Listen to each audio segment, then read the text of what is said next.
গাধাকে সৃষ্টি করার পর তাকে বলা হলো সকাল থেকে সন্ধ্যা পর্যন্ত তাকে ক্লান্তিহীন পরিশ্রম করতে হবে, সারা জীবন তাকে পিঠে ভারী বোঝা বইতে হবে, খেতে পাবে শুধু ঘাস, আর তার মাথায় কোনো বুদ্ধি থাকবে না। তার আয়ু হবে 50 বছর। গাধা করজোড়ে সৃষ্টিকর্তাকে বলল, আমি এত বছর বাঁচতে চাই না, আমাকে 20 বছর আয়ু দেওয়া হোক। সৃষ্টিকর্তা সেটাই মঞ্জুর করলেন। কুকুরকে যখন সৃষ্টি করা হলো তখন তাকে বলা হলো যে সে হবে মানুষের সবচেয়ে বড় বন্ধু, কিন্তু সে খাবে মানুষের উচ্ছিষ্ট, এবং তার আয়ু হবে 30 বছর। কুকুর সৃষ্টিকর্তাকে বলল, আমি এত বছর বাঁচতে চাই না, আমাকে 15 বছর আয়ু দেওয়া হোক। সেটাই মঞ্জুর করা হলো।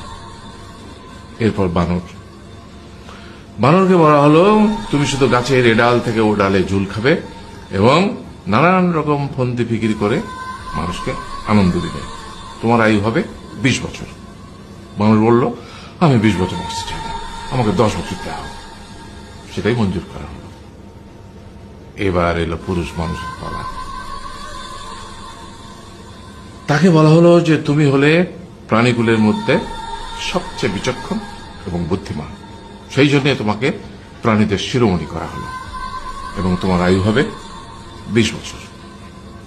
তখন পুরুষ মানুষ বলল, করজোড়ে বলল সৃষ্টিকর্তাকে যে 20 বছর আয়ু অত্যন্ত কম, হে প্রভু, আমাকে ওই গাধার সে যে 30 বছর আয়ু চায়নি সেটা আমাকে দেয়া হোক, ওই যে কুকুর 15 বছর ফিরিয়ে দিয়েছিল সেটাও আমাকে দেয়া হোক, আর যে বানর 10 বছর নেয়নি সেটা আমাকে দেয়া হোক।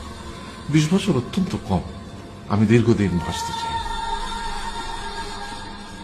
সৃষ্টিকর্তা সেটাও মঞ্জুর করলেন। তারপর কি হলো? সেই থেকে ছেলেরা পুরুষ মানুষ হিসেবে বাঁচে 20 বছর, তারপরের 30 বছর সংসারের বোঝা পিঠে করে বয়ে বেড়ায়, সেটা কার মতো? গাধার মতো। তারপরের 15 বছর সে তার ছেলে মেয়েরা যা দেয় সেই রকম ঠিক কুকুরের মতো উচ্ছিষ্ট খেয়ে বাঁচে।